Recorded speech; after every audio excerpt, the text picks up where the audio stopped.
Hey guys. Alright folks, we're here today to do a Patreon request from this Patrono right here. The name of the band is Bloodhunter. The name of the song is Embrace the Dark Light. There's something to be said about that title, but it's not going to be now. So, you ready for this? Yeah. I honestly have no clue what we're getting ourselves into. It's one of those Patronos that we're just going to do It's a blind Patrono. Yeah, we're kind of going to go in like Stevie Wonder at a party. You know, we have to feel our way through it. Yeah. I'm sure that's what he does. This is a serpentine maneuver. Yeah, he's just feeling. He's just rocking. He's feeling it. He's feeling it. He's rocking it. He's feeling it. Did I ever tell you the story about Stevie Wonder and Shaq in the elevator? Where he knew that was Shaq that was in the elevator, so now Shaq thinks Stevie Wonder's not really blind? Oh, yeah. I think I told you that story. Yeah. I think I said that on the video. Anyways, Bloodhunter, Embrace the Dark Light. Ready? Yeah. Let's fucking go.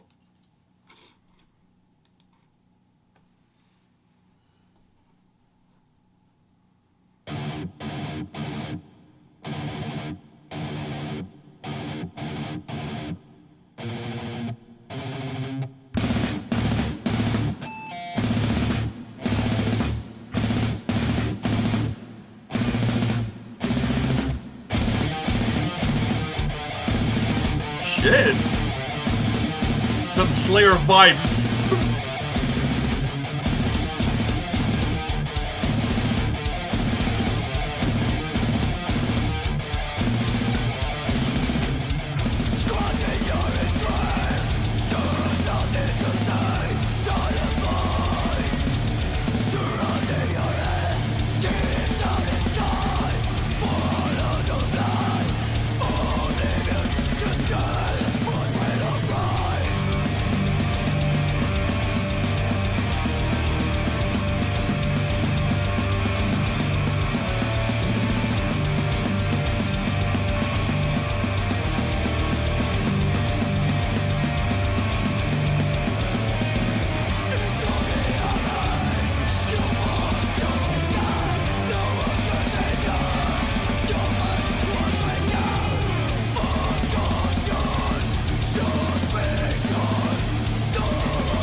Oh, one more. They should have gone there for one more. Come on. Folks, one more there at the end. It did feel like a limp dick at the end. Fuck, Right there. one more at the end. You can't just give me one at the end and then cut it off. Nah, dudes, you gotta go all in, balls and everything. Alright, what do you think about this? Or can I go first? Yeah, you go for it because I know for a fact you enjoyed it more than me. Oh fuck! I love this shit. You know I love. First of all, the song started off musically before I heard any vocals. My phone is going off. Let me put it on mute.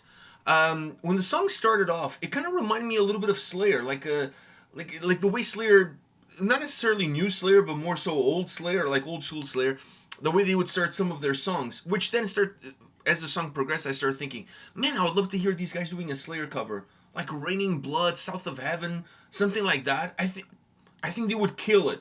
I think they would kill it. So the sound as the song started reminded me of Slayer, a lot of Slayer. That thickness, that heaviness, almost like very grimy, but without being like black metal grimy, if you know what I mean. Like it just has this, like this evilness to it, and this uneasy feeling that makes you feel uneasy about it, of evilness to it. I love that at the beginning. Then when the vocals came in, I was like, okay, wow, I was not expecting that, to be honest with you. And the vocals kind of reminded me then of early on Angela's times behind, or in front, I should say, of Arch Enemy. So it kind of had a little bit of that with a little bit of Slayer, because I wouldn't necessarily call this melodic death metal. To me, this is more straight up death metal. Maybe not traditional death metal. I mean, now you can start, pulling hairs in terms of what is what. But it felt sound-wise more connected with Slayer, and then vocally more connected with Arch Enemy. So it was a little bit of a merger of those two bands coming together. I mean, not even. I feel like the vocals were actually deeper than Arch Enemy. They were deeper than Arch Enemy. Yes, they were. But in terms of the aggression and in terms yes. And in terms of how they hit the song, I felt very similar. Not to current Arch Enemy with Alyssa, but more old school Arch Enemy with Angela. Not necessarily in the tonality, but just in terms of how she was. Deeper. Her tone is deeper, but just in terms of how she was coming at the song, and the way the song was going with it. Like you feel like you're getting like this 1-2 punch of sound and vocals together, which was something that I felt like Arch Enemy used to do really well. But obviously Arch Enemy sounding a lot more melodic. Mm-hmm. Yeah. You? Like I said, I feel like you enjoyed it more than me. Why you didn't enjoy it? I did enjoy it. It's just that, at the end there, so I was enjoying it a lot more closing to the end, and then it ended like how it did. And for me, I didn't like the way it ended. Yeah, but you can't put that ending and throw away everything else. Of course. But throughout the entire song, I do like that drive. It's just that for some reason during the song, I do feel like there's parts where it loses me is where the sound, yet heavy, I can see the holes of the sound. The sound is not one big sound. Everything is really made individually, and it doesn't come together as nicely as I want it to. So there are parts of the song where I can really hear. So your biggest issue with this, biggest issue with the song is on the sound front, not on the vocal front. No, the vocal front I enjoyed it. See, I feel the other way around. But I will say there were some problems with the vocals that for me, sound wise, I was totally fine with the way the song is. Vocally, I wanted the song to be a little bit more dynamic. To me, the song felt vocally very linear from start to finish. That was not just one of my problems was that the vocals were the exact same and there was not much of a change of it, which is what you're saying now. But also there was something about the vocals that I was hearing. I liked them, but there was something there that was kind of like, it was like scratching me at the back of the head. Like I didn't know what it was, but it was something that was putting me off a bit. But one of my main problems were there was parts in the songs where I could hear the holes. I think musically, once again, I enjoy the song throughout. The solo works really well because the song is very chunky and it's coming at you like kind of in waves, and then the solo breaks down that format, and it injects a little bit of energy, and I'm going to say injects a little bit of dark light into, pun fully intended, into the song.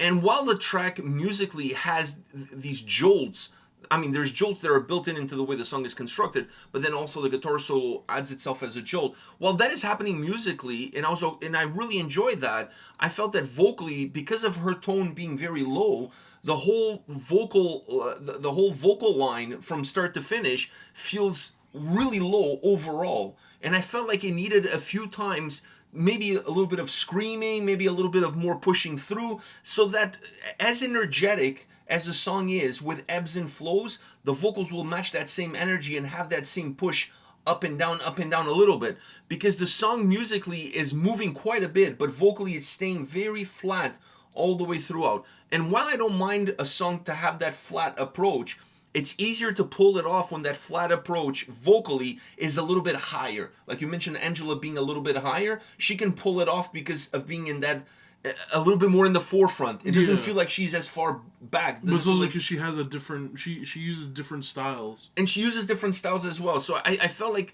being that low is the way you counteract that lowness is by you pushing not all the time, but pushing ever so slightly into the forefront, either in the pre-chorus or right after the chorus, with a few screams or with a few movements that allow you to come a little bit more into the forefront, so that you don't feel like the song vocally just doesn't move.